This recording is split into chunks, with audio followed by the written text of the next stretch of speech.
Мам, e-commerce, слушай, e-commerce. Кто-то заходит в e-commerce просто потому, что они офигенно отливают трафик. Каким человеком нужно быть, чтобы запустить бизнес на Etsy? Лучший совет начинающим – начинайте. Все на самом деле уже придумано.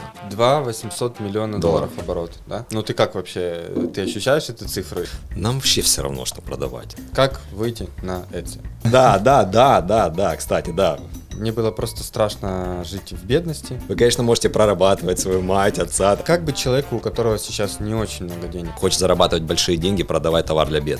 У кого может не получиться бизнес на Etsy? Проблема в том, когда мы, находясь здесь, пытаемся думать как американцы. На нашем канале нет контента на тему Etsy, а оказывается, это целая индустрия, где зарабатываются деньги. Мне интересно было бы, чтобы люди меня узнали не только как специалиста по Etsy, а и вообще в целом как интересного человека. Но сначала расскажи свои регалии и в чем же ты специалист? Получается, я уже в Польше 8 лет живу, из них 5 лет я торгую на американском маркетплейсе Etsy. Это именно то место, где продаются изделия handmade, антиквариат и цифровые товары. То есть он изначально задумывался как площадка по такому, скажем так, непривычному формату работы, как C2C, customer to customer. То есть подразумевается, что ты можешь быть хендмейдером, ты что-то умеешь делать своими руками, делаешь это сам, и ты можешь посредством этой площадки продать свое изделие в любую часть земного шара. Это философия этой площадки. С этого все начиналось, скажем так ее задумывали. Это потом она уже с приходом генерального директора Джорджа Сильвермана превратилась, а он до этого работал в eBay, если я не ошибаюсь, она стала превращаться в что-то уже такое, в такого большого монстра, скажем так, где этим самым хендмейдерам, с которых все начиналось, им уже особо, в принципе, места и нет. Потому что конкуренция очень большая, зашли ребята с таким профессиональным подходом, как я, плюс крупные игроки разные, поэтому сейчас площадка это именно такая. И handmade теперь превратился в что? В потоковую историю, которая типа handmade? Это хорошая история, очень хорошая история, вопрос про типа handmade, потому что мне когда 5 лет назад мой товарищ рассказывал о том, что есть такая площадка, она сейчас растет, на ней можно хорошо зарабатывать с хорошей маржой. Он мне как раз так и объяснил. Смотри, это такая площадка для хендмейда и типа хендмейда. Я такой, что значит типа хендмейда? Там очень много товара фабричного, который продается под видом хендмейда. Да, Etsy там старается как-то это все там отслеживать, мониторить и так далее. И даже на наши там изделия иногда приходят такие, как типа как теневой бан в Инстаграме, да, то есть тебя могут временно убрать, пока ты не докажешь, что это handmade. То есть мы там потом снимаем видео, что я тогда приезжаю на производство, снимаем, я что-то делаю руками, там швея что-то шьет, мы это высылаем в Etsy, и они нам разблокируют, говорят, да, окей, извините, там, да, охрана отмена. Окей, сильно. А если взять какие-то твои достижения, накидай каких-то цифр, контекст, чтобы люди больше понимали. Я не знаю, что готов рассказать? Обороты, цифры, чистая прибыль, количество сотрудников, количество проданных SKU. Да. У нас сейчас более 28 тысяч продаж. Скажем так, за что? За все время? За весь период, да. То есть начиная с того, что мы там начинали с 2 продаж в неделю, и там до чего-то дошли в итоге. То есть сейчас у нас больше 28 тысяч. Это не тот показатель, который можно взять кого-то, кто занимается e-commerce. То есть если сравнивать с классической товаркой и e-commerce, то есть 28 тысяч, это что-то такое, окей, я могу такое сделать. У меня есть друзья, которые делают 28 тысяч за несколько месяцев продаж. Но тут другая история, потому что, во-первых, тут средний чек $100, во-вторых, на Etsy, за что я очень люблю этот marketplace, за то, что в нем достаточно хорошая маржа. То есть можно отстроиться от конкурентов, делать действительно уникальные вещи, а не так, как на, не знаю, там, Allegro, Амазоне, да, когда у тебя может быть один и тот же товар, то есть все продают один и тот же товар, и тот, кто его закупил меньше, за меньшую сумму, либо закупил его больше и готов какое-то время работать в минус, тот в итоге и будет в топе, в ранжировании и что-то заработает. Либо много, либо ничего. То есть здесь история все-таки про другое, и мне это очень нравится, потому что для меня здесь есть место для творчества, потому что для меня это прям творчество в таком самом его таком ярком проявлении, потому что мы сами разрабатываем наши изделия. У меня, я не говорил, может быть, кто-то не знает, я представлен в кожаной нише, то есть мы делаем сумки, рюкзаки, кошельки. А ты сегодня с рюкзаком пришел или нет со своим?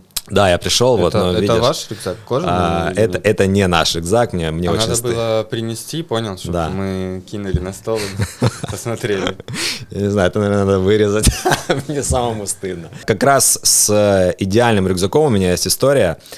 Я, когда только начинал, я думал, что у меня есть видение того, каким должен быть рюкзак, который понравится всем.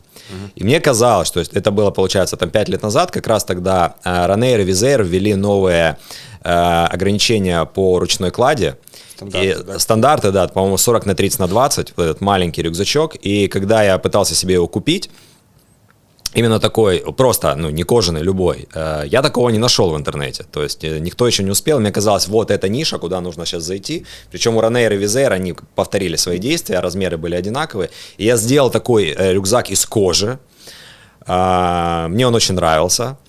Я его подарил даже на форуме с Евгением Черняком, который проводил, если помнишь, там, да, я ему подарил этот рюкзак. Вот, кстати, этот рюкзак, эта модель так и называется у нас, Черняк. Вот, да, Евгений Александрович, да, громкое название носит наш рюкзак, именно вашим именем был назван. Но, вот к чему я говорю, что я его сделал, и мы его продали в общей сложности, может быть, раз 50. Что мало, да? Что мало, потому что у нас есть рюкзаки, которых мы продали, там, к примеру, несколько тысяч одной модели.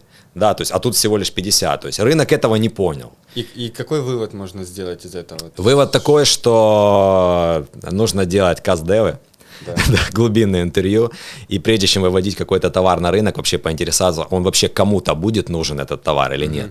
Потому что это очень большое заблуждение многих начинающих e-commerce предпринимателей, что они сильно полагаются, то есть особенно вот ребят, которые такие про творчество, да, то есть не про логику, то есть есть же логики и эмоционалы, да, то есть эмоционалам им очень сложно, они горят прям первые все месяцы, первые там тестовые партии, пока не поймут, что есть специальный софт, который позволяет изучить спрос на ту или иную продукцию. Да, можно потом что-то придумать, доработать, неважно, твое это будет производство, либо ты в Китае что-то производишь, как бы, но ты должен базово понимать, что на это будет спрос, это кому-то нужно, и дальше ты уже работаешь с этим продуктом, дорабатываешь его, улучшаешь, собираешь отзывы, но вот это базово. Внутри своей вертикали, которую ты находишь в рамках Etsy, ты еще делаешь аналитику и уже понимая, есть ли спрос на там, этот продукт, можешь уже придумать что-то новое, докрутить как-то, чтобы быть конкурентно способным. Да. Такая логика. Да. Ну, вообще у меня есть любимая книжка моя, одна из, да, как бы, она называется «Кради как художник». Вот. Читал, помню, было. Да, я ее читал на украинском, «Кради як митець». Вот. И там как раз о том, что все на самом деле уже придумано до нас. И все, что новое появляется, это те или иные интерпретации того, что было уже придумано. И еще мне там очень фраза одна понравилась, что если ты у кого-то украдешь товар один в один, то тебя назовут вором. А если ты подсмотришь у одного, второго, третьего, причем из разных ниш, все это скомпилируешь в каком-то своем одном изделии, продукте, то тебя назовут очень оригинальным. Да, вот. Да, но все уже давно придумано. Абсолютно. В этой же книге мне очень понравилось, там, мы же с тобой играем в баскетбол, да, и там была цитата Коби Брайанта, когда он говорил, что я никогда не стеснялся воровать движения у Майкла Джордана. Очень много есть роликов сейчас, где прям вот четко видно, что это движение Майкла. Да, поэтому то же самое можно делать как бы на этой площадке, просто дорабатывать. То есть, я обращаюсь ко всем, кто собирается идти там на эту площадку, либо другие площадки, и собирается у кого-то увести товар один в один. Смотрите, это стратегия, которая ведет в никуда. Я считаю, что это тупиковая стратегия. Вот. Нужно дорабатывать, нужно улучшать, переносить что-то свое. На короткой дистанции вы можете где-то выиграть, где-то отработать демпингом, но в итоге вы таки проиграете, я считаю, потому что я верю там, в кармические законы и в то, что все-таки, если ты там в тупую кого-то воруешь, то это добром не закончится. Угу. Ну и плюс здравый смысл. Если все будут одинаковые, условно, швабры продавать, то как бы будет такой бардак, как на Allegro, когда ты заходишь и выбираешь самую низкую цену, потому что ты понимаешь, что товар один и тот же. Очень классный пример по швабрам, потому что я сейчас готовлюсь сделать свои разборы Etsy магазинов. Я запускаю такой как бы подпродукт, да, и мне будут набрасывать люди свои Etsy магазины, а я буду там в прямом эфире их разбирать. Вот. И я смотрю сейчас вообще всех экспертов, которые когда-либо делали разборы, и в частности вот в товарной нише я как раз смотрел, как разбирали тему швабр, да. Ну, есть же всякие чудо-фантастические швабры, там 10 в одном, понял? Да. Как раз да. Товарщики льют на такой трафик. Хорошо, еще есть какие-то цифры, да, чтобы люди понимали? Мы немножко отлетели, сразу так перешли на тему Etsy. Что еще? 28 тысяч продаж. Средний чек $100. Да. Вот. Ну, если я скажу маржу, то, в принципе, любой, кто умеет считать, да, тот сможет посчитать. Я могу дать разбег по марже. Да, какой-то разбег. Да, разбег по марже. Разбег по марже на Etsy это где-то от 10 до, думаю, до 30%. 800 миллиона долларов оборот, да? 2 миллиона 800 тысяч. Ну, ты как вообще, ты ощущаешь эту цифру или это уже часть тебя и тебе, Слушай, я понимаю, что нужно больше. Угу. Да, то есть это... Сколько нужно? Слушай, аппетит растет во время еды. Вот. На самом деле хочется все время расти, хочется расширяться, захватывать новые рынки. Я хочу себя попробовать в разных нишах. Вот. И в товарных нишах. И плюс мне в какой-то момент стала очень интересна тема инфобизнеса, когда я понял, что я бы хотел уже начать делиться этими знаниями. Я понял, что это является частью моей жизненной миссии, это передавать знания людям. Я понимал, в какой-то момент я понял, что в этом есть моя суперсила, и в этом точно есть талант. Суперсила в чем? Передавать знания? Суперсила в передаче знаний, да. То есть проработать большое количество, скажем так, достаточно сложного материала, пропустить его через себя и передать его, опять же, через свой опыт, да, и начать передавать его другим людям. То есть я понял, вы что... уже сделали запуск, да? Да, у меня уже был первый запуск, да, и он был очень удачный. Хотя я знаю, что первые запуски в инфобизнесе, особенно если эксперт там не очень твердый, то они часто проваливаются, выходят там в ноль или даже в минус. Вот. Но мы сработали хорошо, вот, у нас все получилось, и эту модель тоже будем масштабировать сейчас. Уже есть первые студенты, у меня просто родители преподаватели, я сам кандидат экономических наук, да, как бы, и когда мне родители говорили, что смотри, вот ты увидишь, что ты рано или поздно все равно будешь продавать. Я говорил, мам, слушай, обучать, да, мам, мне это вообще не интересно, там, вот, нет, вот я диссертацию защитил, все супер, но дальше я уж как-то сам, я еще маме говорил, мам, я коммерс, слушай, я коммерс, она говорила, ах, ты что за слова вообще такие коммерс, а тогда еще фильм «Бумер» прошел, да, все такие коммерсы, да, и мне очень резонировала эта тема, вот быть коммерсом, да, но, знаешь, как, наверное, гены все равно берут свое. Окей, и теперь, получается, у тебя два проекта. Да, два проекта. Инфобиз, который ты развиваешь на основе продукта, это Etsy, да? Да, как выйти, там, да, я обучаю стартовать бизнес на Etsy, это будет курс для новичков, мы сейчас его разобьем на 2, и еще отдельный курс будет для профессионалов, то есть для тех, у кого есть хотя бы один магазин, уперлись в потолок, не знаете, что дальше делать, вот я знаю, что делать дальше. А какой магазин, сколько у него оборотов, потолок, где там этот? В каждой нише он может быть свой. Не знаю, там, у кого-то это может быть там, 10 тысяч долларов, вот доросли до десятки, да, как бы, и дальше не дает. Причем очень часто не дает сама система. То есть алгоритмы так настроены, что пробивать вот этот потолок на самом деле очень сложно. Вот. И для того, чтобы его пробить, скажем так, есть разные там варианты масштабирования, там, горизонтальные, вертикальные и так далее. И вот о них я рассказываю. То есть я понял, что на моем курсе максимальную полезность получили именно те мои студенты, у которых уже был один магазин, вот, которым я открыл просто другую планету, рассказав о том, что можно еще сделать на Etsy, чтобы увеличить свое... То есть они зависли там в какой-то зоне комфорта или ограничениях, да, каких-то... Можно зависнуть даже в зоне дискомфорта, да. Ну да, отлично зависли в зоне дискомфорта, и ты их прибодрил немножко и дал им инструменты. Да. Хорошо. Отлично. Вы досмотрели до этого момента, значит, вам действительно интересен бизнес в Польше. Поддержите нас, поставьте лайк этому видео, напишите комментарий и подпишитесь на наш канал. А если вы реально настроены делать бизнес в Польше, то мы можем вам в этом помочь. Во-первых, в формате обучения у нас есть классный обучающий продукт по старту и ведению бизнеса в Польше. Во-вторых, консультацией. И в-третьих, услугами. Регистрация компании, ИП и налаживание бизнес-процессов. Внизу под видео вы найдете все ссылки и продолжаем смотреть выпуск. Каким человеком нужно быть, чтобы запустить бизнес на Etsy? Меня интересует как и hard skills, так и soft skills. Да? То есть какая-то часть ментальная, скажем так, на что человеку настраиваться, и hard skills. Я считаю, что это должно быть некое разумное сочетание и хардов, и софтов, вот, потому что, ну, скажем так, само Etsy, оно про что-то такое эмоциональное, да, то есть нужно все время что-то придумывать, делать что-то новое, следить за трендами и так далее, то есть это, ну, скажем так, это сложно просчитать чисто математически, я считаю. Но при этом, если не дружить с математикой, не дружить с финансами, не понимать, как считается маржа, там, какая доставка, какую комиссию берет Etsy и так далее, то есть порой я наблюдаю за некоторыми магазинами, вот, когда понимаешь, там, ну, допустим, в своей нише, когда понимаешь себестоимость, да, там, кожи, сколько стоит швея в Польше, швея в Украине, просто у нас производство и там, и там. И когда смотришь, что кто-то продает, ты понимаешь, с какой минимальной оценкой он продает, то ты понимаешь, что человек просто... Типа он условно в 3% работает? Ну да, ну или... Да, то есть он может делать даже большой оборот, вот, но до конца у него еще не просчитано. То есть там с PNL-кой могут быть конкретные проблемы. Окей. Что еще? Что еще? Каким еще нужно быть человеком, вот, чтобы Etsy делать? Это же отдельная вертикаль, да? Вот мы до интервью обсуждали. Во-первых, это важно понимать, что ты занимаешься товаркой, ты не занимаешься услугами. Да? Это уже масштабное мировое разделение. Наш мир делится на две истории. Те, кто продают товары, и те, кто продают услуги. Правильно?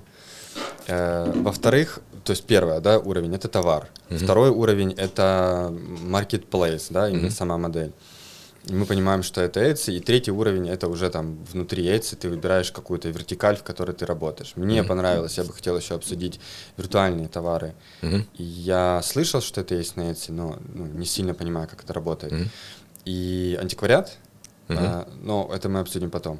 То есть что еще, каким еще нужно быть человеком, чтобы это все, есть такое польское слово, огарнуть, да, чтобы это все... Порехать. Да. Ну, я считаю, что, знаешь, это вот как в любом бизнесе, наверное, надо, знаешь, как лучший совет начинающим – начинайте. Да, то есть вот у меня, допустим, тоже там на курсе сейчас были одни ребята, вот я вижу, что они вот так вот примеряются, но вот никак не сделают эту первую закупку первых товаров, да, то есть вот они хотят все просчитать сначала, а потом войти, как бы я считаю, что надо смело идти на тесты, то есть вот, наверное, вот очень важное качество, я считаю, вообще для... Ну, если это ты называешь словом товарка, да, как бы, хотя мне само товарка, оно, знаешь, как вот бжми, да, как бы вот. Звучит вульгарно, да, или? Да, вот для меня товарка, смотри. Как сетевой маркетинг, понял? Нет, вот для меня товарка по-другому. Это как что-то такое бездушное, знаешь, вот, когда ты завез некий товар X, вот, и это там условно не сумки, не рюкзаки, не джинсы, это просто какая-то товарка. То есть ты просто переворачиваешь этот объем, пропускаешь через себя этот товар. У меня есть такие знакомые, которые, знаешь, вот они хорошо в этом преуспели. Они очень хорошо зарабатывают, они завозят там из Китая контейнерами товары. Товарку. Вот. Именно товар, они завозят товарку, да. абсолютно бездушную, которую предварительно они протестировали. Да. Они сделали крутые лендинги, затестили кучу гипотез. И отливают трафик. Да, они отливают трафик, они в этом супер спецы. То есть это, вот смотри, да, это важно. То есть кто-то заходит в e-commerce просто потому, что они офигенно отливают трафик.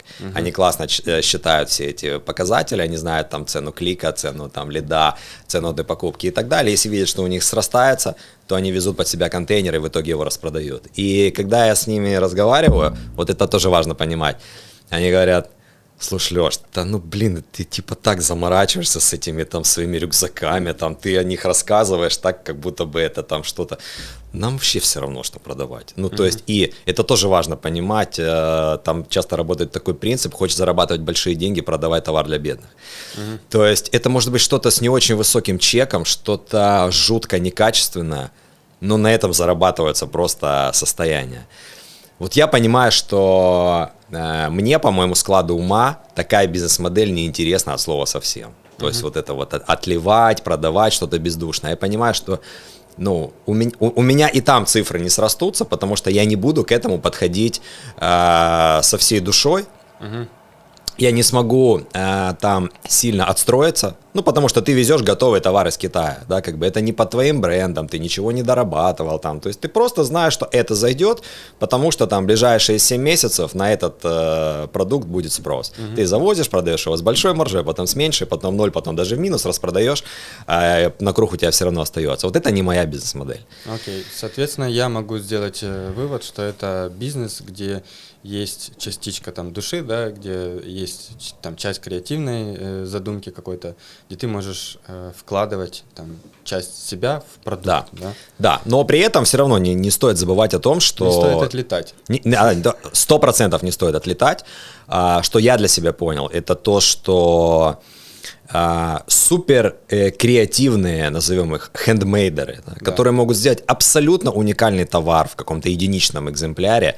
Ну, не знаю, там, вот они пошьют сумку Bottega Veneta не хуже, чем сама Bottega Veneta, да, ее шьет. То есть вот он обладает такими скиллами, но не обладая знаниями, там, допустим, как правильно протестировать, да, как бы, если ты не будешь знать, сколько ты тратишь на рекламу, если ты очень приблизительно будешь понимать, сколько стоит твоя там доставка, как Etsy считает свою комиссию и так далее.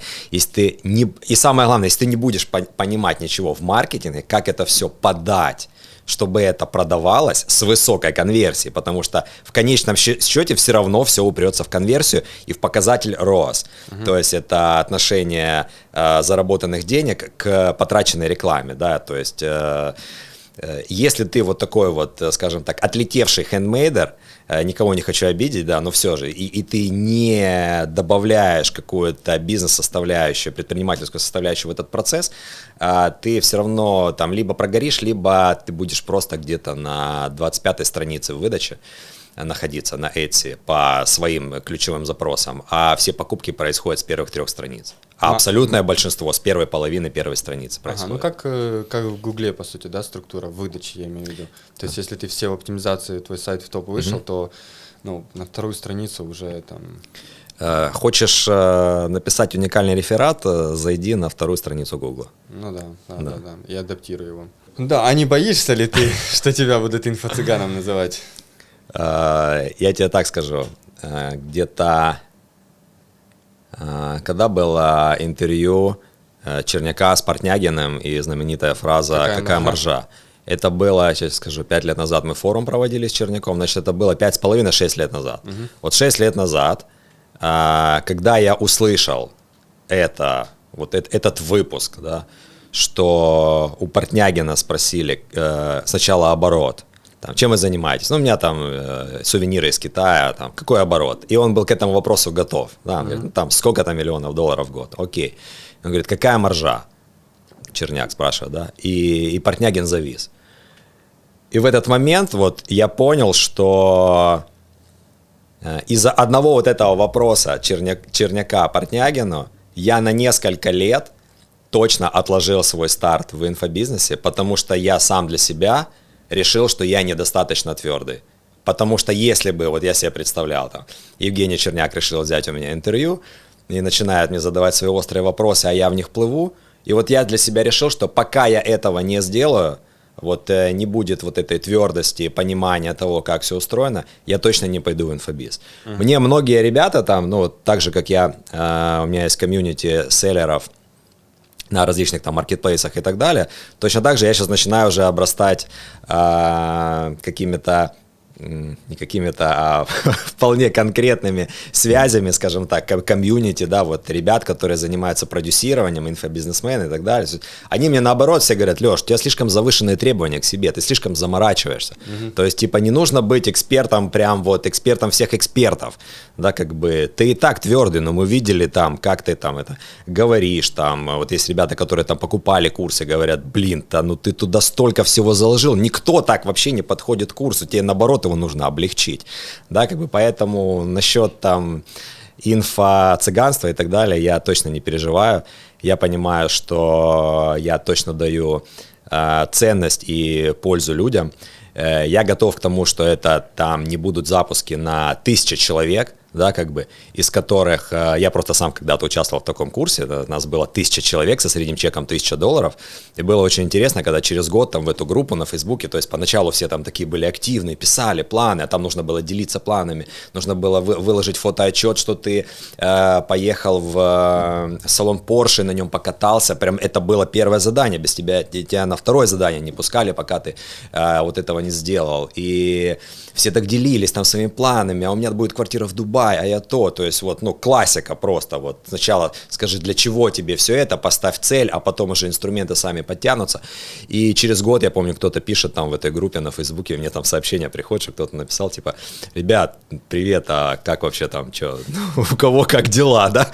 И никто не отвечает, то есть людям ответить было нечего, да, я и сам как бы не дошел даже до конца курса, но я сразу стал это применять, это был курс не по Etsy, да, как бы, а по импорту товара из Китая там и так далее, я уловил основные принципы и стал их применять, но я понимаю, что вот в таких больших массовых курсах, я считаю, что их проблема в том, что там доходимость до конца, во-первых, очень маленькая, да, как бы люди сливаются, а так, чтобы кто-то применил это все, и, ну, это прям вообще, ну, это там какие-то единичные проценты. Поэтому я вижу, что рынок сейчас двигается в сторону более таких, скажем так, премиальных продуктов. Да, это такой тренд, да, когда берут уже человека, который что-то из себя представляет, первые шишки набил, там его не учат регистрировать магазин, будь то Allegro, Amazon и так далее, а ему уже дают инструментарий, как выйти на следующий уровень. И вот я в этом вижу, вот, в том числе свою точку роста, ценность и полезность для людей, это именно в том, чтобы показывать, а что дальше, что за вот этим вот стеклянным потолком. У нас, значит, вопрос из зала был. У кого может не получиться бизнес на Etsy? Есть же разные целевые аудитории, домохозяйки, начинающие стартаперы, еще кто-то. Кто мимо? Исходя из твоей насмотренности. Да, уже исходя из насмотренности, я плюс добавился там в многие группы, где обсуждаются там Etsy и так далее, и когда... Вот вижу, тоже не хочу никого обидеть, но когда там на полном серьезе люди обсуждают рекламный бюджет и говорят, что вот я раньше, у меня был рекламный бюджет $1 в день, и я вот подумаю над тем, чтобы перейти в бюджет $2 или может даже психануть на 3, ну, я это читаю и понимаю, что, ну вот, скажем так, эта история не про бизнес. То есть то, чему я учу, допустим, это чтобы делать из Etsy бизнес и зарабатывать с этого деньги, чтобы это было основным источником дохода. А, скажем так, вот то, что я сейчас перед этим назвал, да, там с рекламным бюджетом $1, да, то есть вот, ну, люди серьезно готовы там вложить в рекламу всего лишь там $30, да, то есть у меня на каждом магазине стоит рекламный бюджет $1000 в день. Другой вопрос, что Etsy не выедает эту сумму, как бы, потому что большая конкуренция, она нам не дает, скажем так, всю ее освоить. Да? Не откручивает, да, хотя мы были бы готовы, потому что если бы не, я понимаю, что бы мне в заказах принесло бы то, что Etsy бы у меня съел, открутил бы $1000 рекламы. То есть у тебя математика, да, бьет? Абсолютно, да. То есть если бьется математика, то есть мы готовы любой объем, то есть тут как бы все понятно. Мы гибкие, у нас свое производство в 2 странах, поэтому тут вообще без проблем. Вот, поэтому вот у кого не получится, ну, скажем так, если будут завышенные какие-то ожидания, вот, при этом ты не готов инвестировать свои деньги, свое время, в эту всю историю, разбираться и все-таки наконец-то взять уже себе кого-то в помощь, да, то есть сделать уже этот второй шаг, то я считаю, что у таких людей может не получиться. Это будет завышенное ожидание. Давай декомпозируем эту историю, то, что ты сказал, деньги, время, как бы понятно, но непонятно, сколько это в конкретных цифрах. Сколько нужно денег на старт, если сейчас, в 2024 году, заходить в Etsy. Да? Давай такой возьмем кейс. Представь, магазинов твоих сейчас нету. Продал бизнес, да, сделал экзит. И что бы ты делал? Какой бюджет и время нужно на старт? Ну, скажем так, если вот взять, применить все мои знания, которыми я уже обладаю сейчас, то я понимаю, что стартовать бизнес там с минимальным набором товаров, ну, допустим, хотя бы 3, да, то есть открыть один магазин и полноценно протестировать 3 товара, получить первые продажи, получить стоимость стоимость рекламы и понять, сколько нужно рекламы, чтобы продать 1 единицу, собрать себе потом эту простейшую табличку, да, как бы вот зашли деньги, вот комиссия Etsy, вот доставка, вот себестоимость товара, вот реклама, и вот в итоге то, что у тебя получилось. То есть, и дальше уже это масштабировать. То есть для этого я считаю, что достаточно будет и $1000. Понятно, что есть разные ниши, и есть там товары, которые продаются там по $1000, по $2000, там они достаточно уникальны, то есть какая-то крутая мебель и так далее. То есть я это не беру, да, то есть там цена входа будет намного дороже, но если что-то... И они продают одно SKU или нет? Или у них там может быть больше SKU, вот, но, скажем так, там просто цена входа будет сильно выше, да, и... Ну, скажем так, с маленьким бюджетом особо не натестируешься, да, как бы. Но если брать вот в целом, вообще ж как вот в e-commerce классическом делят, что вот есть товары от $0 до $30, от 30 до 100 и там выше 100. Вот эти вот от 0 до 30, они обычно продаются просто на эмоции. То есть человек увидел, ой, прикольно, надо, не надо, куплю, как бы даже если не понравится, не жалко.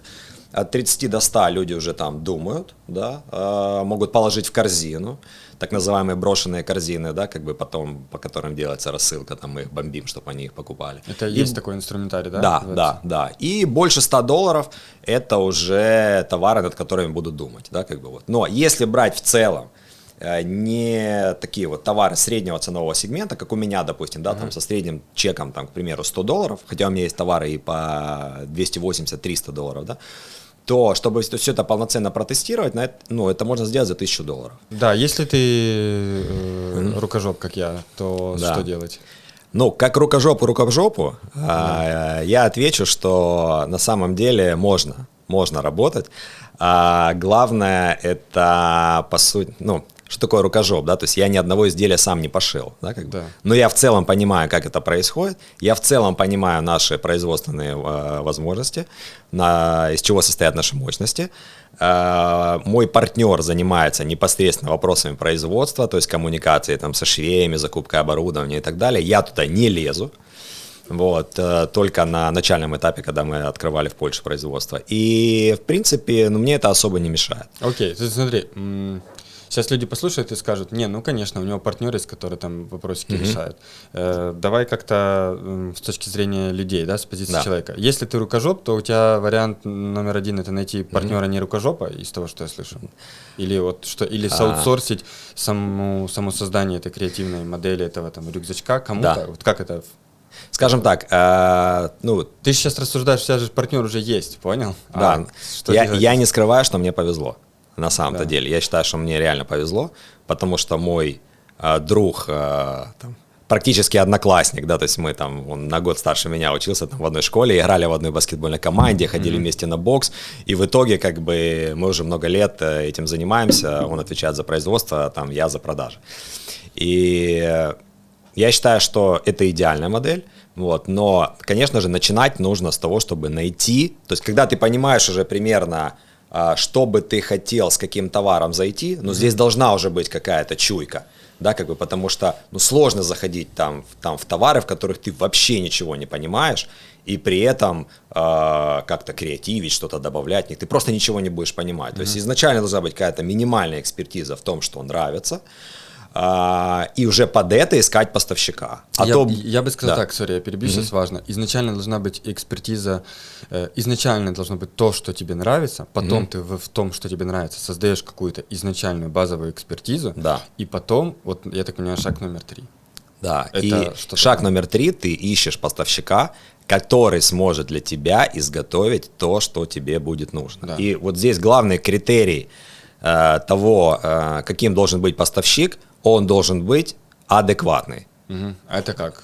Ну, адекватный это... Расшифруй слово адекватность. Да. А адекватный это значит, ты знаешь, как...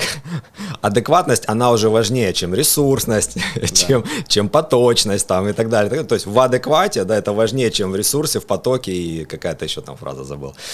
Поэтому что для меня это означает? Что он не подведет, да, как бы, он возьмет трубку. Он на связи, то есть ты пишешь, да, как бы, и он там в течение часа-двух там отвечает, да, потому что мы много лет работали в формате я в Польше, а он в Украине, да, как бы, и это вообще не было проблемой, то есть я прилетал там в Украину 2 раза в год для разработки наших новых изделий, новых там коллекций и так далее. И ключевое еще в этой адекватности всей, что он не подводил.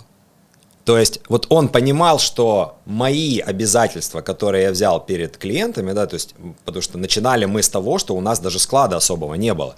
То есть мне приходил заказ, и он его изготавливал. То есть не было какого-то большого склада. А когда он даже был, он все равно находился в Украине, да, то есть мы из Украины там шипели все. И адекватность заключалась в том, что когда нам там на Новый год навалило заказов, и мы вообще поняли, что, так на эти есть сезон, то есть Крисмас — это то, когда дарят подарки, но для меня это стало прям откровением.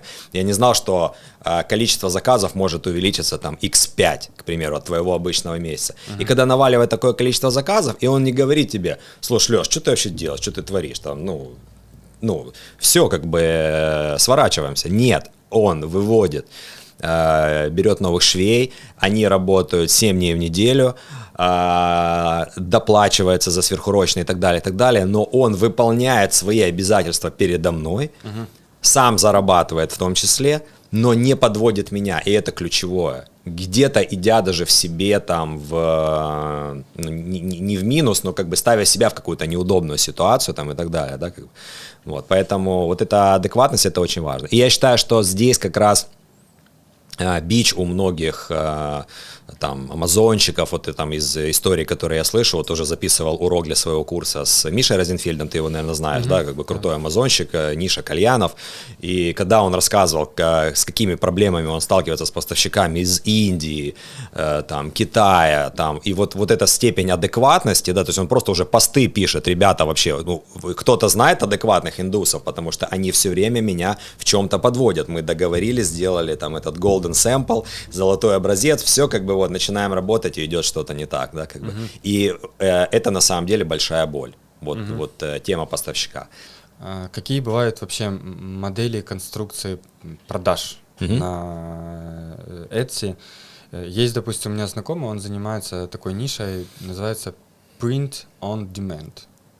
То есть это когда то, что заказалось там в корзине и оплатилось, сразу и печатается. По сути, это то, с чего вы начинали. Какие вообще есть конструкции, да, как можно на Etsy заходить? Вот Виталий классную идею с продюсированием, да, дал. Расскажи. Да, на самом деле я вижу большой запрос от, скажем так, очень рукастых ребят. То есть я сейчас не говорю, там, когда человек что-то делает для себя. Нет, это есть человек, условно, в Украине. Да, у него есть цех, они производят что-то. Это что-то очень классное, качественное. Он производственник. Просто я уже точно понимаю, что вот есть люди, которые должны производить, а есть люди, которые должны продавать. Это очень сложно совместить в одном. Можно управлять теми людьми, которые будут тебе продавать, но вот прям производство, это, знаешь, это достаточно сложная тема. И как бы мы уже, как бы, имея производство до года здесь в Польше, я прям окунулся когда в это, понял, что это реально нужно любить. Вот я, допустим, понимаю, что я это как бы особо не люблю. И вот есть большой запрос от этих ребят, у которых есть производство, которым кто-то сказал, что можно продавать на Etsy, это такая площадка, в Америке, как бы, и для них это звучит как некий полет в космос. То есть я в Украине что-то произвожу, а у меня будет некий американец или австралиец покупать. Как? Посредством чего? Как я туда... Люди даже не понимают, как туда отправить можно. То есть, наверное, Укрпочтой, да, как бы, а уже есть масса вариантов того, как это сделать. Даже сейчас там в Украине, которая находится в состоянии войны. Поэтому, да, запрос есть. То есть, получается, что маркетинг – это король всего. То есть тот, кто владеет трафиком, тот владеет миром в итоге. И получается, что вот такая коллаборация ребят, которые классно производят, у них там золотые руки, скажем так, и они это могут масштабировать там, но они не умеют продавать. Получается, что продавцы, те, кто умеют классно продавать, вот я в этом вижу классную коллаборацию. По сути, у меня началось с того же. Да, то есть, когда я говорю там за своего партнера по производству, да, то есть мы партнерами по производству стали только в Варшаве, да, как бы, а до этого это просто был мой, по сути, производитель, подрядчик, да, которому я на подряд из Польши в Украину отдавал свои заказы, он их производил и отправлял их там моим конечным клиентам. Он свою маржу, ты свою? Он свою, я свою, да, и по сути... А ты не знаешь, кто больше зарабатывал, ты или он? У кого была больше маржа? Хороший вопрос, я пытался... Какая маржа? Лёш, какая маржа? Я могу сказать одно. В Украине маржа на производстве намного больше, чем в Польше. Да. Окей. Это 100%. Вот. И как раз мы с этого, получается, и начинали, с вот такой бизнес-модели. По сути, он производит, я продаю. И я считаю, что вот людям нужно партнериться, коллаборироваться именно на вот таких вот скиллах. Вот. Модели, давай подрезюмируем. Первая модель – это когда ты партнеришься с кем-то, кто-то производит, ты как человек в маркетинг заходишь. На языке IT это SEO и CTO. Он типа CTO, такой технический директор, а ты как SEO компании там за маркетинг отвечаешь. Даже SMO, Chief of Marketing Operation. Anyway, неважно, как это называть, пафосно. Первое – это коллаборация партнерки. Второе – это когда ты one-man army, да, то есть ты сам занимаешься и тем, но судя по тому, как ты ужасаешься теме производства, не очень может модель поехать. Да? Невозможно быть и одновременно и креативным, и одновременно быть супермаркетером, который читает цифры, PNL там, и все остальное. Да. Дальше есть модель, существует она или нет, скажи, когда ты работаешь с Китаем и делаешь типа закос под то, что это вручную сделано. Что еще? Что-нибудь еще? Или вот типа это that's all? Ну да, в целом можно завозить товар из Китая, какой-то максимально, назовем это, похожий на handmade, вот, и делать его хендмейдом посредством нанесения на него каких-то персонализаций. То есть Etsy — это же еще про персонализированный товар. Вот у нас, в частности, более 80% изделий идут с какими-то гравировками, либо с горячим тиснением. Это могут быть имена, фамилии, аббревиатуры, мотивирующие фразы, цитаты из Библии. Американцы это очень любят. Да? То есть у нас же вообще американский рынок — это наш основной. А ты помнишь какую-то цитату популярную? Типа God bless you, in God we trust. Эту фразу никто не заказывал. Часто упоминается Бог. Если был американцем. Да. Видишь, вот в этом заключается как раз проблема в том, когда мы, находясь здесь, пытаемся думать как американцы и, наверное, думаем, что они все захотят вот эту фразу. Да. Мы же подходим к этому уже по-другому, да, как бы, то есть имея базу клиентов, видя, что они заказывают, какие фразы там, да, как бы, мы эти фразы потом и используем, да, в наших рекламных материалах. Материалах, да, как бы, где мы понимаем, что это уже точно зайдет.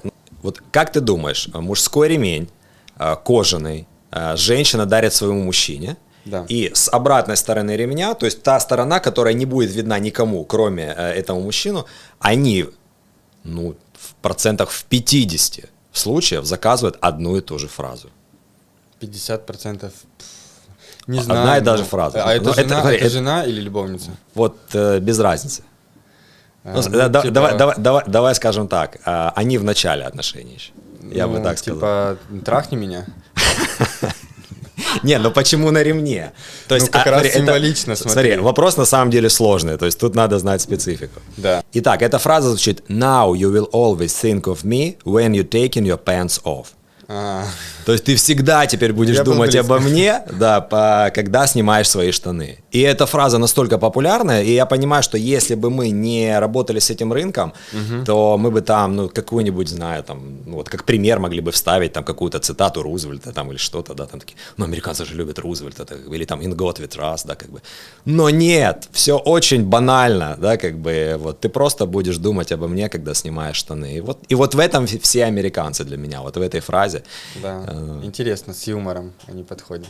Давай обсудим алгоритм выхода на Etsy и почему Etsy. Не боишься ли ты, что Etsy там отвалится? Может, надо быстренько перебегать на Amazon, либо еще куда-то, Allegro? Смотри, первое, в чем я вижу большое преимущество Etsy перед остальными маркетплейсами, да? Только честно.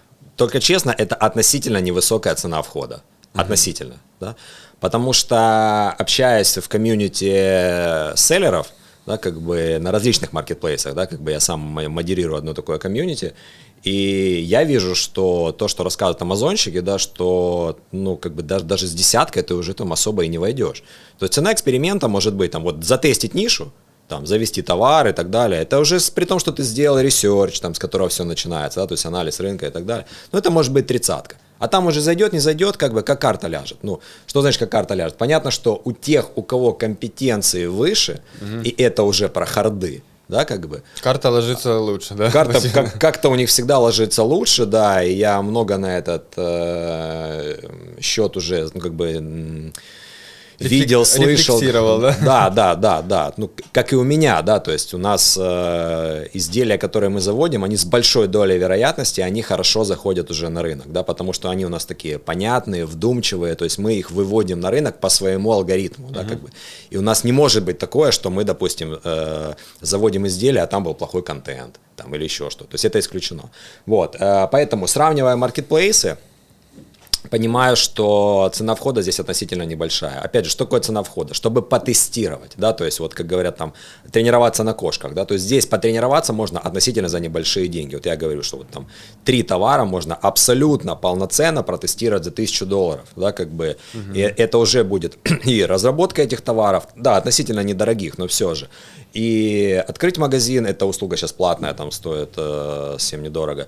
Открыть магазин на Etsy, в смысле, это услуга, да, ну вот они, да, во избежание фрода, которого было очень много, там со стороны Китая, Украины в том числе. Сравнивая различные маркетплейсы, могу сказать, что здесь можно стартовать даже с $1000, полноценно протестировать 3 товара, где они уже будут и разработаны, отфотографированы очень качественно, да, как бы на Etsy это важно, да, как бы, и налита первая реклама там в размере там $300-350 еще останется у тебя на рекламу, и ты полноценно сможешь это протестировать, поэтому я считаю, что это недорого, и можно эти тесты делать, пока ты не найдешь что-то свое, да, то есть можно стартовать в достаточно большом количестве ниш с высокого бюджета. Вот у меня даже сейчас была ученица, ей 15 лет, вот, я хорошо знаю ее папу, он тоже из Днепра, вот, и вот она сейчас запустила свой магазин, разрабатывала у нас на производстве свои первые изделия, то есть у нее было свое видение того, какая должна быть там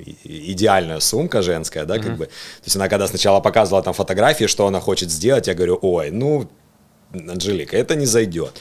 А когда ей это собрали, я уже такой говорю, Анжелика, слушай, ну, если у тебя там, может, не зайдет, могу я тоже взять эту модель. Могу я стать твоим инвестором, да? Да, кстати, да. 3 да, 4 да. Хорошая идея, да, всегда говори да. Да, правило 3 да.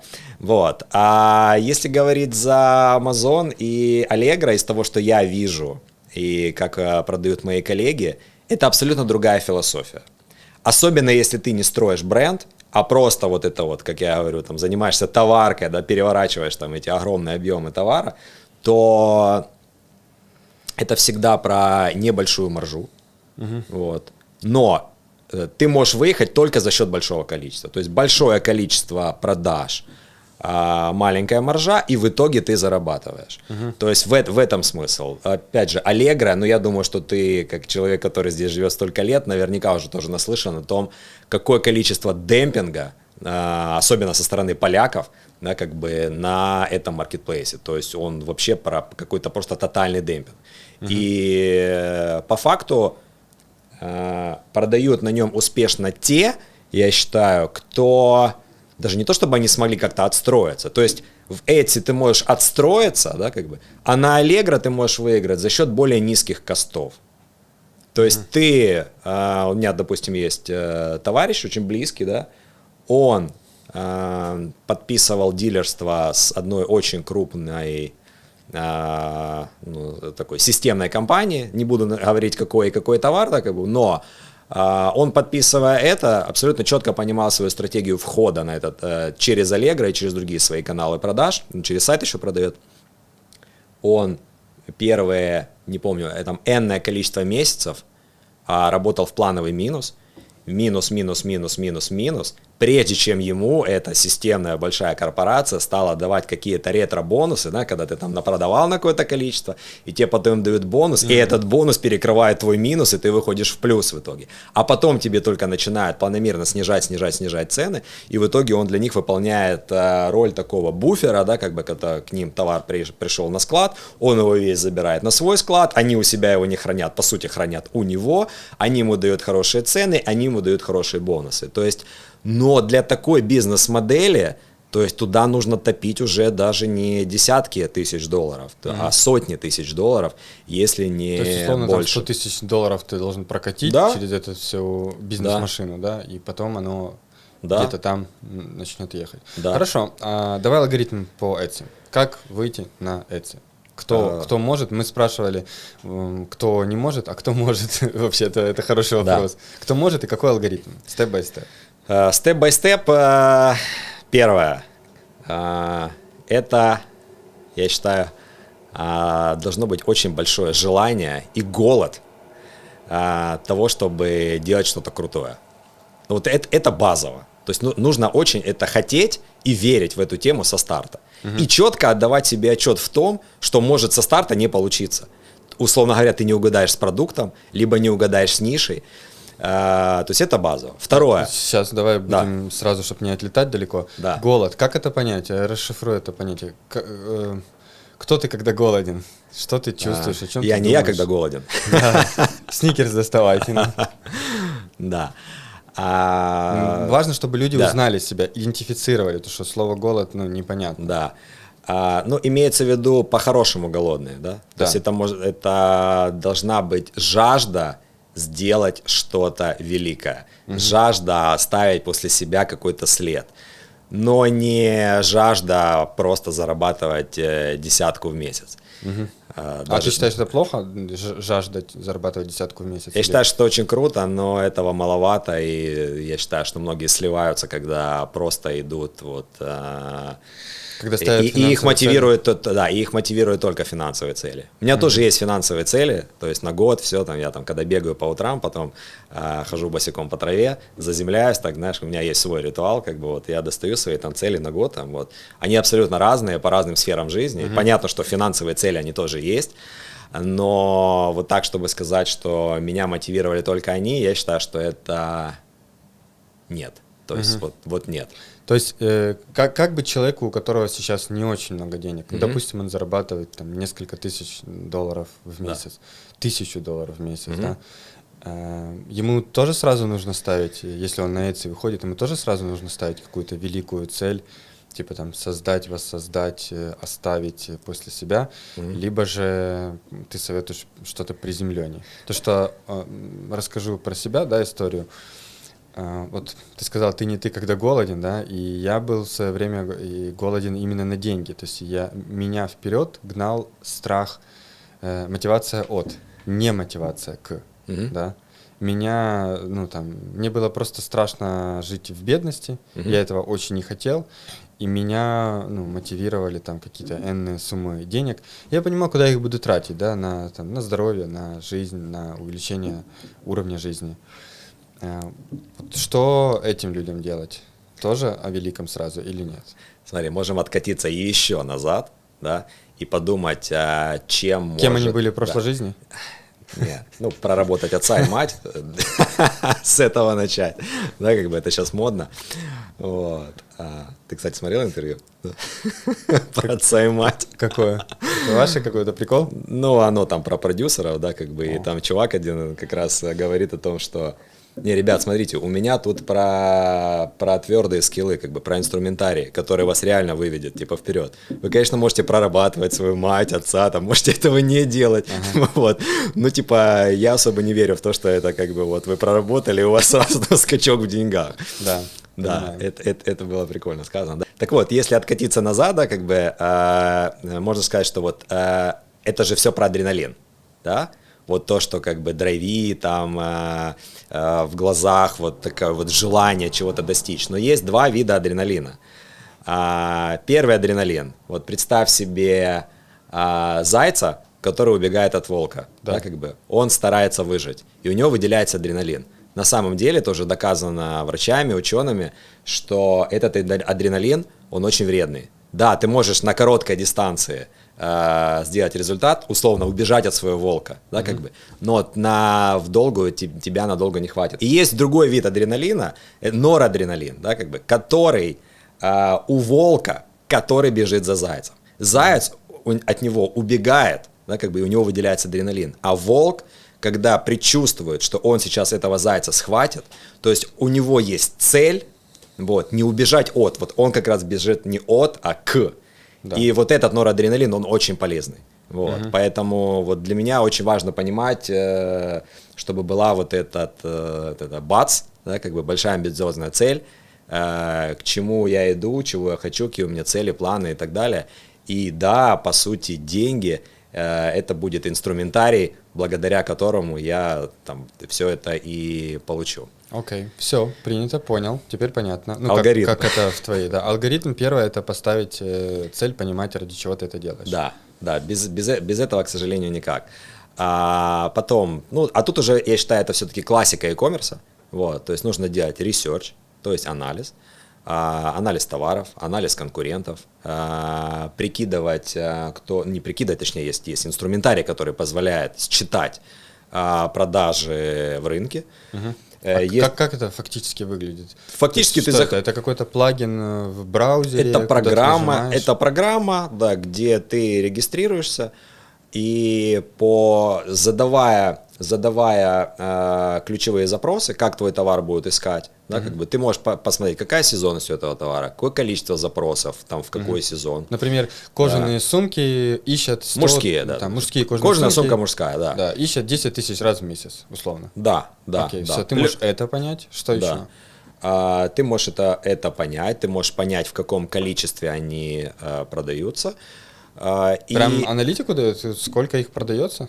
Смотри, можно в целом все это понять. Да. Окей. По косвенным каким-то. Причем, да, бывают инструментарии, которые по сути об одном и том же, разные две программы, да. И они дают разные варианты с большой долей погрешности. Но ты понимаешь, что ты все равно где-то будешь посередине, потому что Etsy не отдает прям вот так всю свою статистику. Да? Как бы ты даже когда наливаешь внешний трафик на свой Etsy магазин, ты просто видишь, что этот трафик зашел, но они не отдают тебе статистику, туда нельзя поставить пиксель, чтобы ты понял, что клиент, которого ты привел с Фейсбука, он в итоге совершил эту покупку. Ты просто увидишь, что клиент с Фейсбука зашел. Или увидишь, что у тебя продаж больше стало.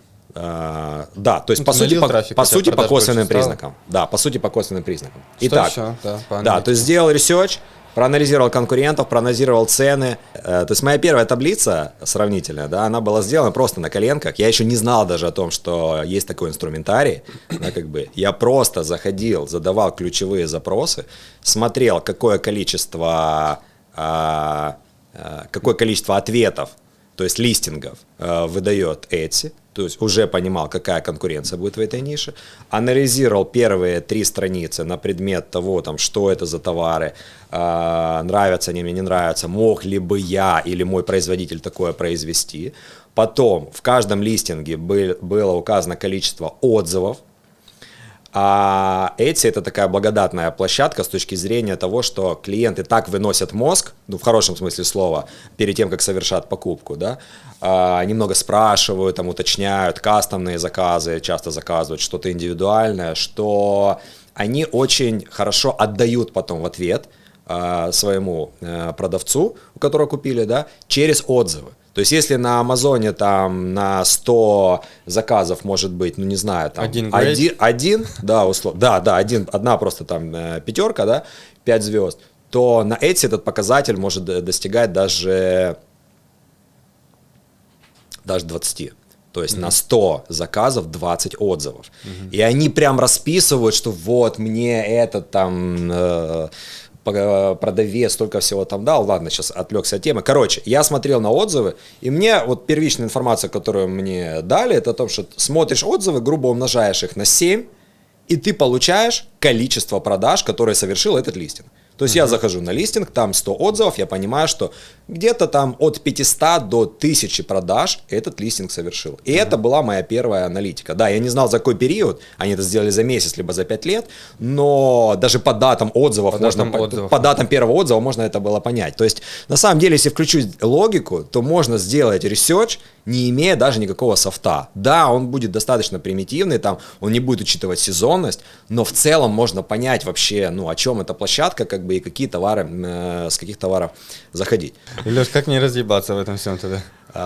Слушай, ну, хороший вопрос на самом деле, да, мы, когда делали курс, сами себе его задавали, да, потому что если перечислить то количество программ, которые сейчас дают статистику по Etsy, то их будет очень много. А вот с чего начать, да, то инструментов там основных, ну, скажем так, основных и самых популярных их два, это программа eRank и Marmelit, и мы как раз в своем курсе сделали отдельные уроки по работе с этими программами, и вот все самое основное, что должно было быть, мы туда поместили, поэтому как бы эти либо вопросы... есть в бесплатном доступе что-то, что люди тоже могут посмотреть, правильно? YouTube же...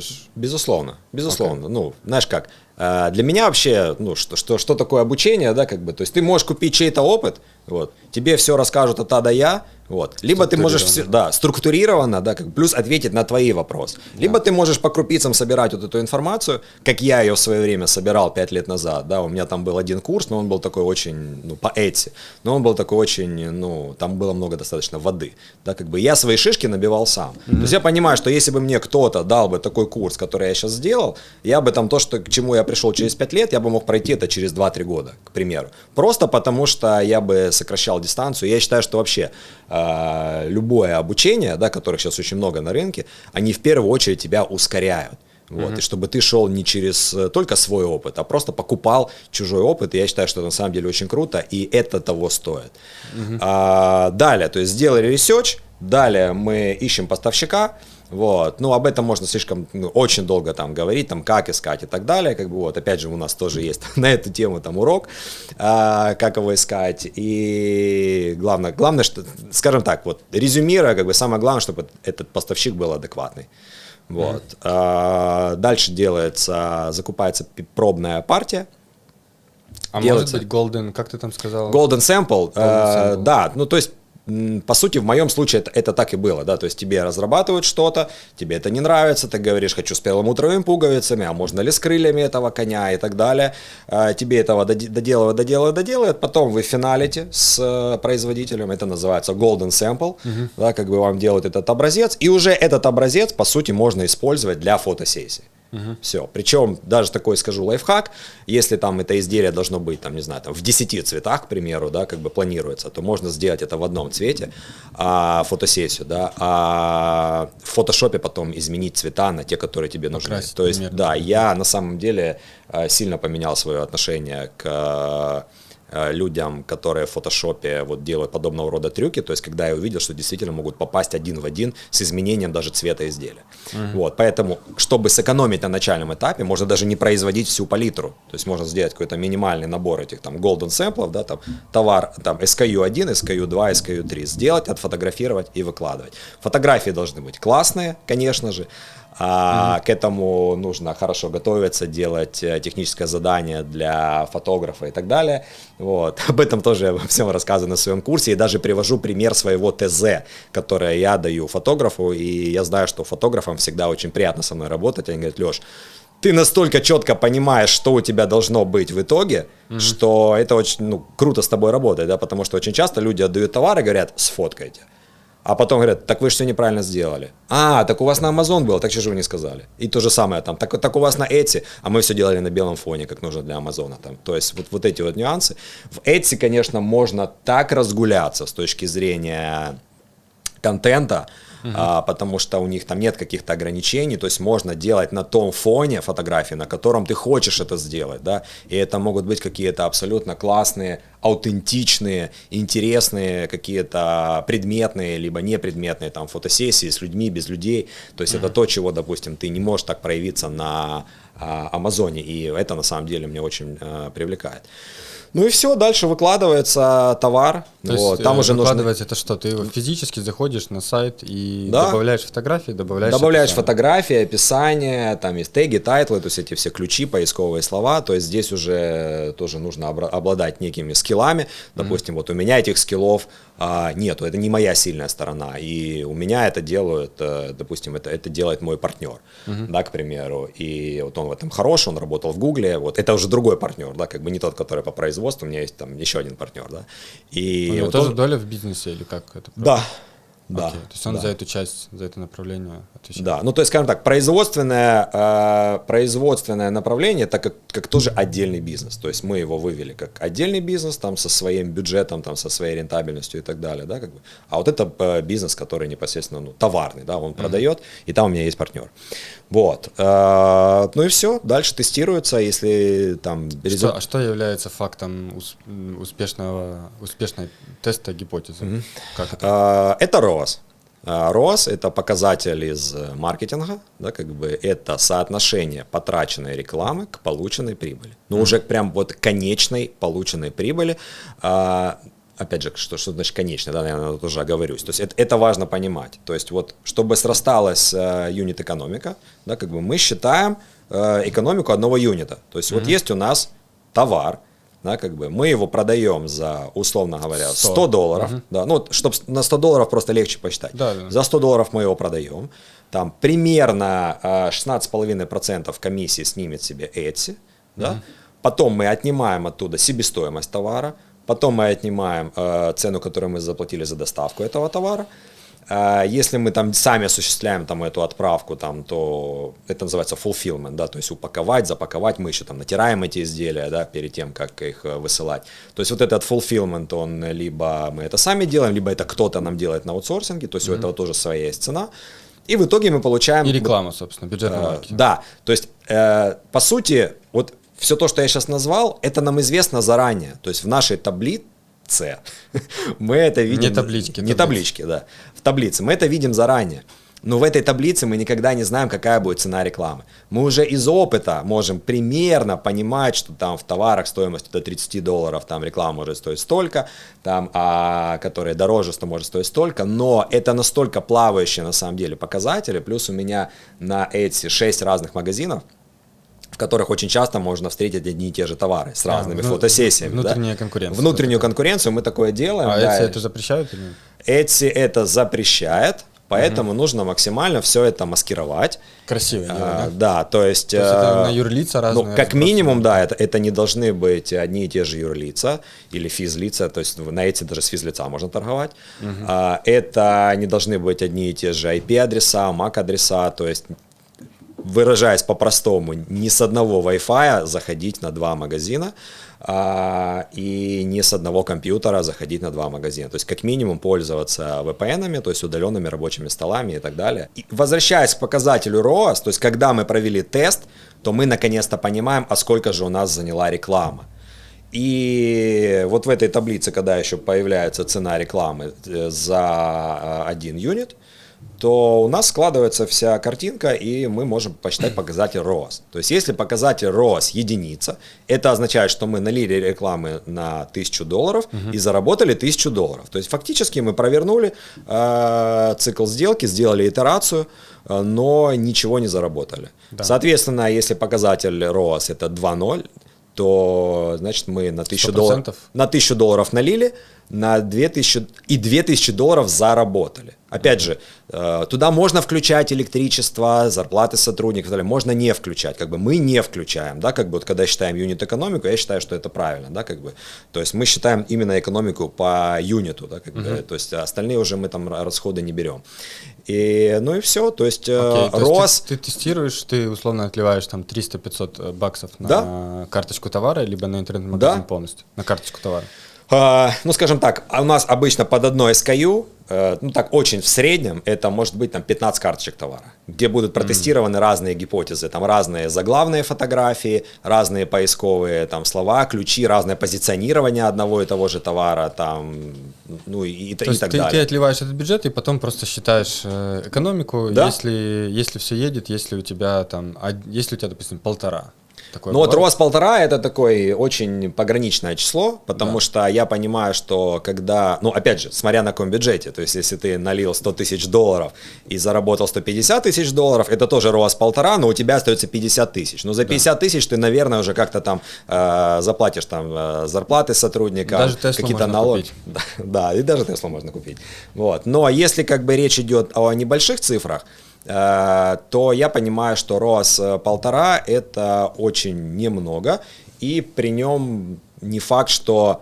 То есть ты в юнит-экономике ты, получается, что-то зарабатываешь, но когда отнимешь там все остальные свои там постоянные переменные расходы, то, возможно, у тебя ничего не останется. Поэтому мы стараемся заводить уже такие товары, в которых ROAS будет больше. ROAS может достигать, ну, из того, что я видел на Etsy, он может достигать даже показателя 10. То есть на $1000 налили рекламы, ты заработали прям как в крипте, $10. Я понял. Ну, смотри, такое не всегда. Коэффициент, ну, я имею в виду. Такое, конечно, не всегда, но, наверное, если бы я шел в инфо-цыганство, то я бы взял просто один свой кейс удачный, показал бы, вот смотрите, я налил там в сезон, потому что в сезон у нас налил $1000 и заработал 10. Да. То есть на определенных SKU я такой ROAS видел. Но так, если все усреднить, то ROAS может быть там где-то, 3-4. То есть 3-4 это уже можно идти смело. Вообще очень такая формула работает на Etsy, и я это слышал, скажем так, я так посчитал, прикинул, а потом, когда стал общаться с другими селлерами опытными, то вижу, что у них примерно так же, что себестоимость товара, то есть то, почем ты его либо сам себе производишь, либо покупаешь у поставщика этот товар, по отношению к цене, которой ты продаешь, конечной, это должно быть хотя бы x3. То есть при x3... Давай на цифрах. Купил за $33 купил товар, за $100 продал. Скорее всего, ты с этого будешь что-то зарабатывать. Скорее всего. Да, это может не сработать на малых числах. Там, если товар стоимостью, там, допустим, $30 и так далее, у тебя просто не останется денег на рекламу тогда. Вот. Но если это вот товар хотя бы $100 и выше, то тогда да. Если это там какие-то, я же говорю, могут быть товары, я видел, и по 1000, по 1500, 2-3, стоимость товара каких-то, более уникальных уже, скажем так, на Etsy, они там есть и продаются для определенной категории людей, то там может быть ROAS и 2,5, но экономика все равно срастется, там большие числа. Поэтому все нужно считать, все индивидуально, все прикидывать. Окей, расскажи про это все, то есть ты протестировал и дальше что? Ты просто либо принимаешь решение масштабировать это, то есть наливать больше рекламы туда, этот же товар ты можешь положить в другой магазин, либо сделать этот товар уже там, допустим, ты в одном размере зашел, протестировал, а ты сделал еще там, допустим, размер больше и на размер меньше, к примеру. То есть, максимально углубляешься. Масштабирование происходит либо в контексте увеличения видов товара, либо в контексте запуска новых товарных категорий, либо в контексте модификации товара, типа цвета разные там. Да. Это все тоже может быть. Есть инструментарий, что клиент может это выбирать. Типа он может там очень гибко. Etsy это такой конструктор, то есть ты когда делаешь эту карточку товара, это называется на Etsy листинг, там у тебя есть меню, и ты полностью сам его составляешь, то есть ты можешь сделать там цвета, размеры, то есть можно условно, это можно, вот я хочу с перламутровыми пуговицами или без перламутровых пуговиц. И как раз вот на этих перламутровых пуговицах и происходит очень часто основной заработок, то есть там может быть основная маржа. Так, в принципе, учат очень многие делать, там, маркетологи и так далее, то есть вот там как раз можно сделать даже x10. Ох уж эти маркетологи. Ох уж эти маркетологи, да. Что по антиквариату и товары виртуальные? Расскажи в 2 словах про это. Что это такое? Смотри, ну тут ты попал в мою уязвимость, да, потому что я с этими товарами дела не имел. Ну, а вообще это какая конструкция? То есть это реальный антиквариат, который я там где-то перешел мне по наследству, или я его флипаю, типа купил дешевле, продаю дороже? Да, из того, что я видел по антиквариату, это действительно какие-то старые вещи, то есть они порой попадаются мне, когда я анализирую свою выдачу, да, то есть в своих товарах. Ну, там, допустим, мужские кожаные портфели, да, как бы. И вот я вижу, там продаем мы свои портфели, еще кто-то свои портфели, и потом я вижу какой-то старый зачуханный портфель. Да. И видно, что он стоит, то есть он представлен в единичном экземпляре, то есть его продадут и все, другого такого уже нет, в отличие от нас, да, как бы, как у нас это все как бы на конвейере. Вы только покупайте, а мы будем под вас производить. А там что-то в единичном экземпляре. Там может быть написано, что он там с 60-го года, там, этот портфель носил там кто-то носил, Рузвельт, там, к примеру, и так далее. Ну, я сейчас условно говорю, да, но в зависимости от состояния, редкости модели и так далее. А что они на eBay не продают? Это же больше eBay-овский формат. Согласен, но вот здесь, получается, они с eBay пересекаются. Окей, а товары виртуальные, что это такое? Что имеется в виду? Ну, это цифровые товары. Цифровые, да, то есть это онлайн-курсы или что? Это не онлайн-курсы, слушай, ну это могут быть, допустим, там пресеты для Инстаграма, да, там вот эти вот там кружочки, да, там вот это вот мой путь, спорт, там и так далее. Типа дизайн чего-то. Дизайн чего-то. Это могут быть паттерны каких-то, опять же, вот если возвращаться к моей нише, да, то есть это может быть паттерн, как пошить некий рюкзак. Да, как бы и сам рюкзак будет стоить, там, к примеру, $150, а можно купить паттерн за $10. И если ты хендмейдер, то ты покупаешь, то есть ты по этому паттерну, да, то есть это по сути там тебе высылают лекало уже оцифрованное, и ты по нему, собственно говоря, делаешь. Да, но там основная категория, на чем Etsy зарабатывает? На хендмейде. На хендмейде, да. На физических товарах хендмейд. Да, и еще они очень хорошо зарабатывали в карантин на масках. То есть там были... всякие креативные? Там были куча креативных масок, да, то есть они настолько, этот маркетплейс выстрелил в карантин, что они для своих инвесторов, да, а эти это компания, которая вышла на IPO, да, то есть их акции торгуются, им важно там показывать там прибыль для своих инвесторов, в том числе. У тебя есть акции? У меня пока нет. И в карантин они отдельно выводили вот прибыль по всем направлениям и отдельно по маскам. Потому что это было, ну, это вот просто были какие-то графики, которые вот там была реальная клюшка, да, о которой все говорят, то есть они росли просто невероятно. И те, кто удачно адаптировались и смогли перестроиться, скажем так, на производство этих масок, речь идет не об обычных масках, которые можно было купить там в Жабке, да, а каких-то действительно там креативных и так далее. То есть, ну, это была просто суперприбыльная тема, которая так же, как появилась, и потом точно так же и исчезла. И ушла. Ну, это тренд, да, типа трендовый товар. Смотри, сейчас популярная тема – это состояние. Я сам недавно был на одном обучающей программе, и она стоила много. Вот. Я знаю, сколько. Да. И, ну, как бы, там у нас в конце было такое упражнение, где мы, как-то это называется в корпоративном тимбилдинге, как-то это называется, но суть в том, что мы еще все вместе накидывали инсайды. Вот после 5 месяцев обучения мы накидывали инсайды, вот что в сухом остатке осталось.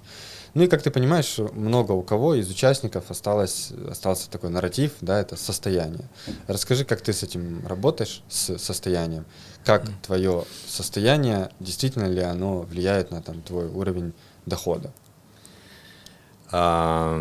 Состояние. Первое, я считаю, что да, действительно это очень важно. Я это очень хорошо чувствую, потому что обратил внимание, что когда я нахожусь в правильном состоянии, то я абсолютно по-другому говорю, я абсолютно по-другому общаюсь с командой, я по-другому даже продаю. Да, то есть, если говорить там о моем курсе, да, который я там продавал. То есть, когда я видел, что я, допустим, с семьей, мы после Нового года поехали на Тенерифе, вернулись, я такой отдохнувший весь, заряженный. Вот. Из этого состояния я понимаю, что я могу просто творить, да, я могу переворачивать горы. да, и это происходит все, ну, я не скажу, что прям в легкости, да, но это происходит максимально эффективно, и я это чувствую. И из этого состояния ты можешь действовать. Я могу творить из этого состояния.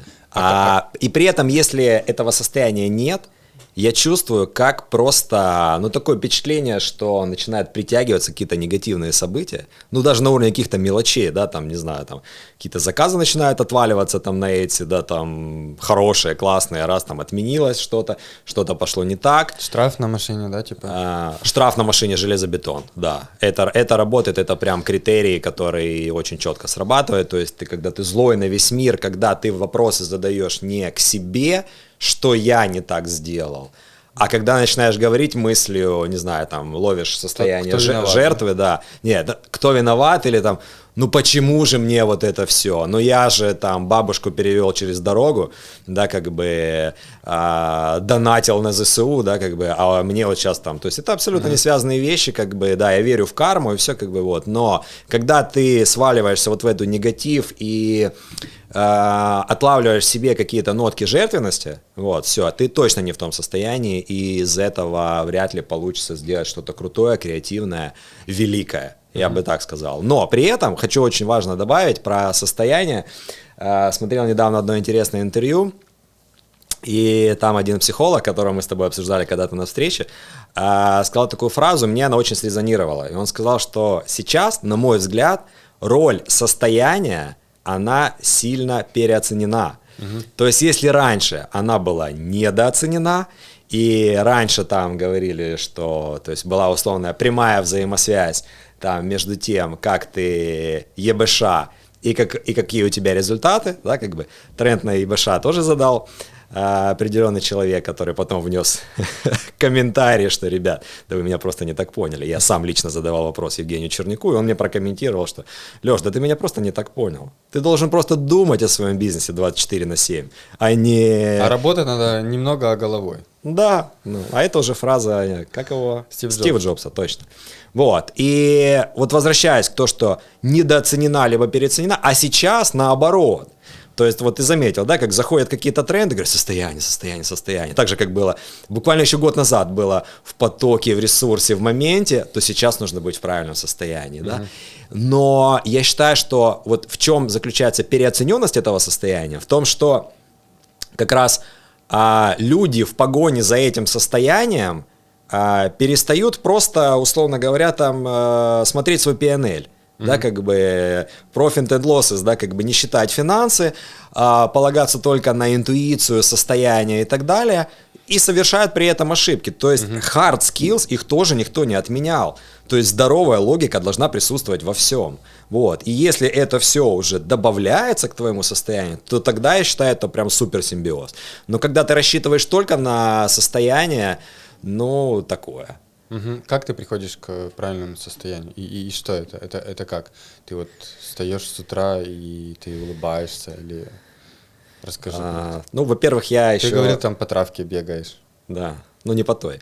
У меня там сотрудница уже много лет, я с ней работаю. Вот то, что она рассказывает за Бали, сколько там, в плане отлетевших людей, да, как бы, я считаю, что вот найти этот дзен на Бали, о котором все говорят, это не так сложно, потому что там достаточно идеализированная картинка, да, то есть тебе не нужно там никуда торопиться, ты встал, съел папайю, покатался на океане, посерфил, там, и тебе там особо много ничего не нужно, все стоит дешево, там можно жить на этой вилле там, за $1000, там, большим количеством людей и так далее, то есть для меня это некая нереальная реальность, да? При этом достичь того же дзена в мегаполисе, таком как условно Варшава, Майами, Нью-Йорк, я считаю, что это намного сложнее. И вот это высший пилотаж. При том, что ты находишься в сердце деловой активности, да, в мегаполисе, в таком, в котором мы сейчас с тобой живем, и при этом условно не искать, скажем так, успокоения, дзена в каких-то грибах и других веществах, расширяющих твое сознание, да, как бы, а вот быть, в хорошем смысле слова, там, хотел сказать просветленным, давай не так, быть в ладах самих собой при том, что реальность, она вот. Да, то есть вот ездят машины, вот у тебя есть тут реальные пробки, вот есть небоскребы, вот это вся твоя жизнь. И вот я считаю, что высший пилотаж — это именно научиться жить вот в этом мире, абсолютно реальном. Да, я за то, чтобы там ездить и на Бали. Кстати, на Бали еще не был, много раз был на Тенерифе, Мадейре. Мне очень нравится именно вот такая модель, наверное, да, такой более европеизированный островной отдых. Ну да. Да, я был тоже на Тенерифе. Да, чем... Как ты это состояние держишь, как ты работаешь? Слушай, чтобы сказать, как есть, да, как бы, то есть я не все время нахожусь в этом состоянии. Ну, объективно, то есть я не могу сказать, что я прям настолько просветленный, настолько научился там контролировать это все, что я все время нахожусь в ресурсном состоянии. Да, у меня тоже могут быть какие-то свои там внутренние... там, не знаю, как сказать, там, заморочки, там, могу за что-то переживать, могу находиться в напряжении и так далее. Вот. Когда я понимаю, что я уже там где-то просто закапываюсь в этой всей истории, то мне всегда помогает спорт. Вот. Причем, если раньше я там ходил в тренажерный зал, то сейчас мне больше нравится воркаут, то есть работа со своим собственным весом. Это бег, вот. Причем все это по утрам.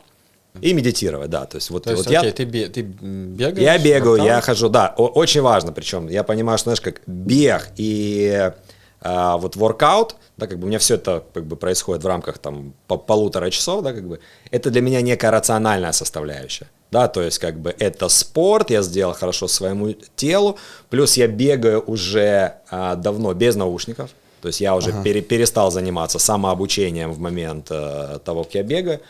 Вот для меня это реально про динамическую медитацию. Вот. Но в любом случае я выполнил некий набор физических ритуалов. Да, как бы. А потом, то есть ритуалов, которые по сути напрямую связаны там, с моим здоровым телом. Да. А потом я хожу босиком по траве, причем делаю это даже зимой. Потому что я бегаю на стадионе, там очень классная выкошенная трава, она с утра всегда политая. Вот сейчас просто идеальное время для бега, для таких вот... прогулок босиком, и вот это приводит полностью в порядок все мои мысли.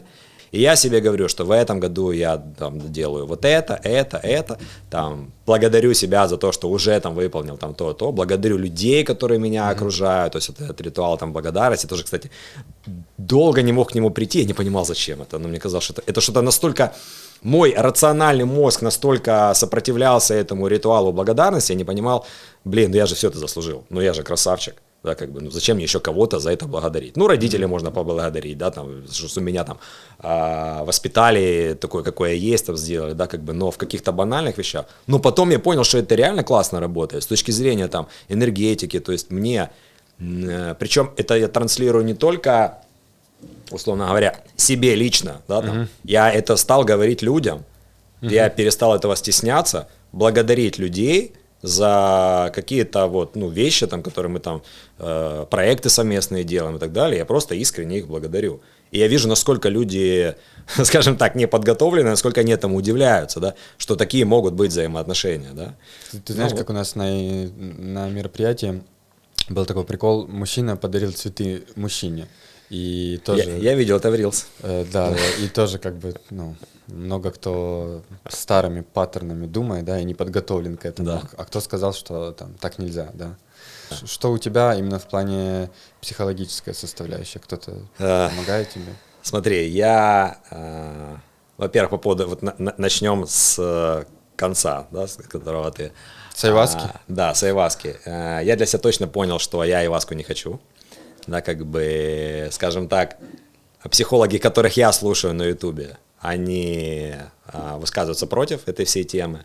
Вот, действительно, можно конкретно отлететь и не вернуться потом в этот мир. Вот. Хотя, опять же, я общался со своей сотрудницей, которая живет на Бали, которая проходила эту церемонию. И когда она мне рассказывала, что она видела, я говорю: Оль, ну что там было, скажи. Она говорит: Леш, ты не понимаешь, я видела энергию Земли. Все живое. Вот ты думаешь, что мы тут вот просто так, а это все не просто так. Ты видишь только то, что ты видишь. А я видел энергию Земли. Это как в этом фильме, как в фильме «Аватар». Да, это как в «Аватаре» все. Вот оно так и есть, я это видела. Да, как бы. Да, наверное, прикольно, но... Не знаю, может быть, потому что я отец двоих детей. Может, тебе страшно просто отлететь, где-то там окочуриться? Слушай, но я считаю, что страх на самом деле в этом тоже ничего нет такого.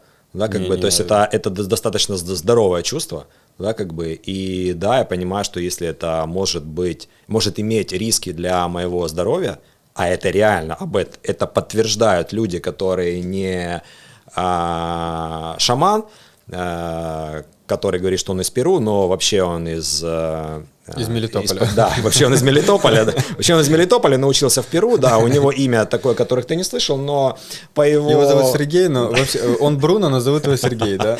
Да, именно так. Вот какой уровень его подготовки, как он к этому пришел, а если отлетит. То есть много есть случаев, которые я слышал, вот действительно прям таких плохих, я понимаю, что мне это а как ты не слышал, нужно. Что люди прям что-то с ними происходило?